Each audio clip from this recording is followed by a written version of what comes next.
All right, so this is the first video of the season that we're going to do, and I want to make it very clear to everybody that this is not meant to criticize anybody, or single any particular player out. This is a learning tool that we've used in the past, and it works quite well, I think. Especially, trying to explain things to the players on the bench is one thing, but when they actually see things on the ice, it works much better. Before we get into this video, I want to emphasize from producing these videos, it's really, really important that the person who's taking these videos needs to take some responsibility. Uh, you can see here in this video, the camera here has been set up. It's not using the full extent of the tripod. The person is sitting in a chair, in a seat in the stands, and they got the tripod there sitting on the floor, just supporting the camera. And it's not even at eye level, and we can't see the entire ice. Okay, this is not good. We want to be able to see the entire ice because there's times that things are happening on the boards that we can't see because of where this camera is set up. In the Paradise Rink, we can actually set this tripod up, extend it to its full height, and set it up at the top of the stands, above the chairs, and we should be able to see the entire ice, or 95% of it. Okay, so it's important that that person takes some responsibility and does this in the rink and does it to the best of their ability, because with a good quality video, we can provide better feedback to the players. And also, we use this video sometimes to do, goal highlights, hits, saves, things of that nature. So the better quality video we can get, the better quality videos we can produce for you guys as players to help you learn, but also to give you some nice highlights. So let's get into this first situation here. What we got going on here is that Holy Heart, the puck is in the Holy Heart zone, and what you're going to see is it's out of frame right now. So again, this is a situation where we're not getting the full extent of the camera. Um, but basically, they're going to come up the side of the ice there where the benches are too, and they're gonna basically skate out of their zone with really very little opposition. Even though we've got three of our players over there, so let's just play it forward there, and we'll see what happens.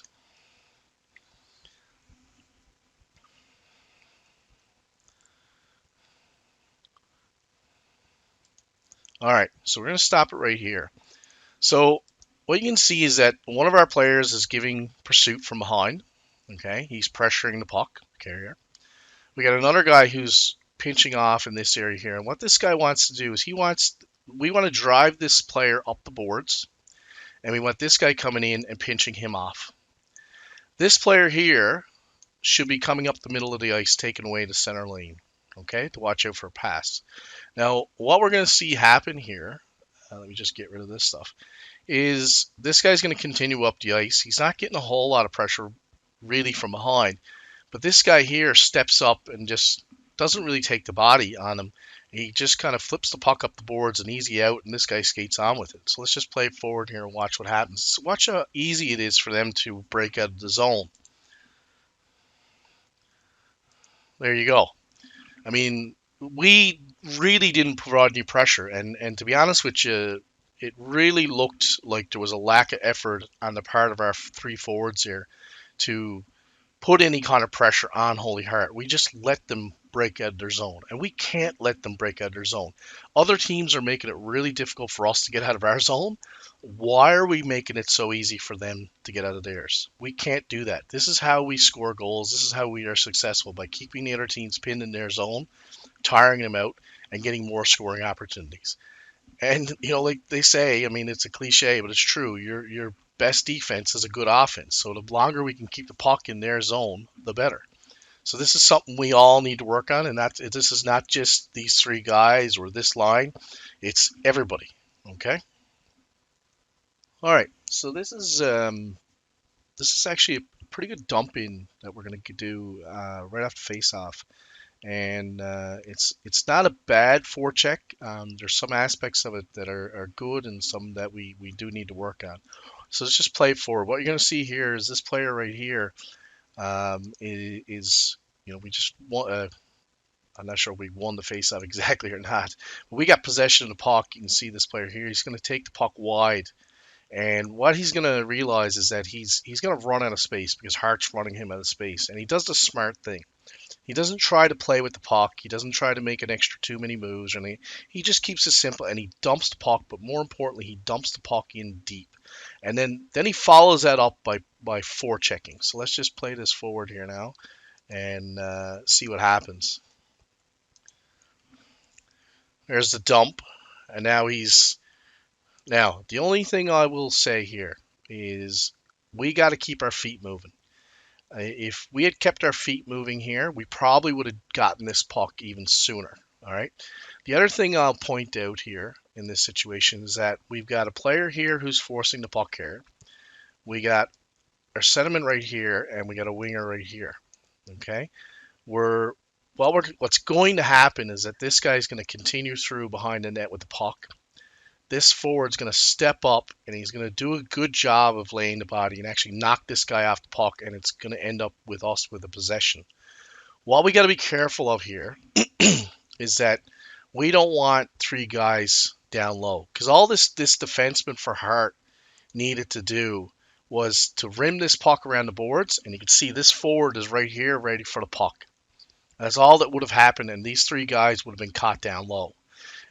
If you go back to our forecheck that we were practicing, which is the 2-3 press, right? The centerman should be back up here somewhere, right? We've got a defenseman over here. We got a defenseman here. We got our two torpedoes. This is torpedo 1.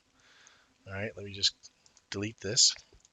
This is torpedo 1, or sorry, torpedo 2. And this is torpedo 1. And torpedo 1 is forcing the play here. Torpedo 2 should be, he's going to the corner of the net here. Really, he's actually doing his job properly. And then if we had our centerman here, taking away the center of the ice, and this guy did rim the puck around the boards, right?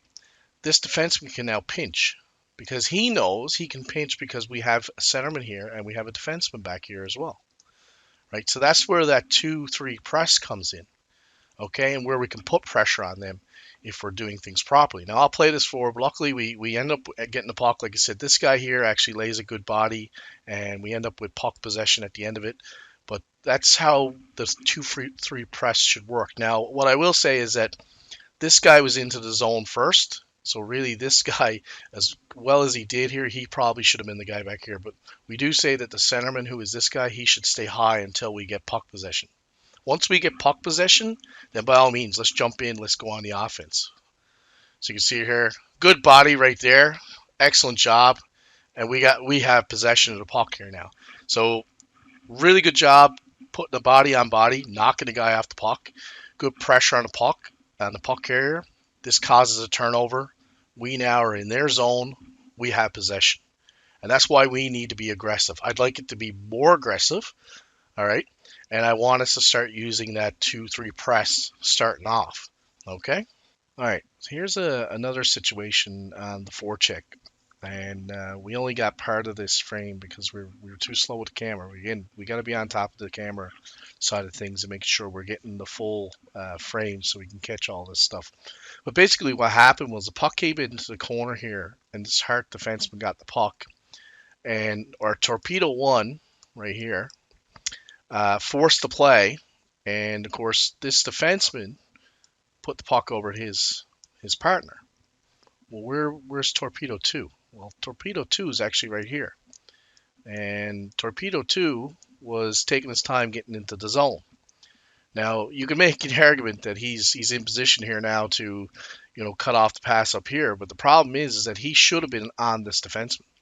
If he was on this defenseman, we would probably have puck possession right now. Unfortunately, it didn't happen that way. And what's going to happen is, they did the D-to-D pass, and you can see their centerman now curling through the middle here, and he's going to get a pass. And that's where this guy here, F3, right, comes in. And unfortunately, he's going to curl down here behind the centerman. Whereas if he was in the center of the ice, taken away, he could lay a body on that guy, right? But instead, what we have is Hart gets an easy breakout. I mean, this is just a quick D to D pass. This guy sees what's going on. All this ice in the center here is wide open. We're giving it to him. There's no one covering this. So there's a number of breakdowns in this forecheck. Torpedo 1 is pressuring. He's doing his job, but Torpedo 2 is not skating. If you'd seen a few frames before this, the puck goes into Hart's zone, and Torpedo 2, you can see him in the frame, and he's just gliding into the zone. And we can't be doing this. We have to be on our horse. We have to be forcing the play all the time. Torpedo 1 is going for the puck. Torpedo 2 is taking away the other defenseman. And then the third guy, the centerman or whoever that F3 is, should be taking away the center of the ice here. Instead, you're going to see what happens here is Hart has a really nice breakout. We basically make them look good. Right? There you go. So now we got 3 of our guys right here. They're just dead. Right? And they're breaking out of the zone with a clean breakout, basically going on a 3-on-2. We need to start implementing these systems. We need to be aggressive on the forecheck. If you are not aggressive on the forecheck, this is what we're going to get against talented teams. We're going to get them breaking out of the zone very easily, and we're making them look good. I mean, technically, let's look at this for a second, because this is the center of the ice here, and we actually have 3 guys on one side of the ice. I mean, this should not be happening going. All right, so let's just review here at the end of this video what we're talking about when we talk about the 2-3 press. So this is a forecheck that we want to implement. This is one of a couple that we'd hope to, before the end of the year, implement. And basically how this works with the 2-3 press is it's all about pressure, about limiting time and space with the puck. So if they got a guy in the corner here with a puck, the defenseman, Torpedo 1, which is this guy here, is going hard to this guy, and he's going to lay a body. That's his job, all right? This defenseman has a couple of options. He can either put the puck up to this winger, he can go D to D, he could go to that centerman, or he could rim the puck around the boards. And no matter what he does, we should have an answer for that, okay? Like I said, Torpedo 1 is going hard to this guy. If he puts the puck up to this forward here, then this defenseman steps in. This centerman moves over to take the boards. This defenseman takes the centerman's position, and Torpedo 2 moves back. Okay? Until we get possession. This is the idea here. All right? If, for example, he tries to go through the center of the ice to this centerman, our centerman steps up and hits that guy. Defenseman can move here. Torpedo 2 moves back. We always get 3 guys back here. All right? So that's 2 options. The third option is he goes D to D. If he goes D to D, this Torpedo 2 should be on the goalpost here and be able to engage that guy quickly. All right? To take away him.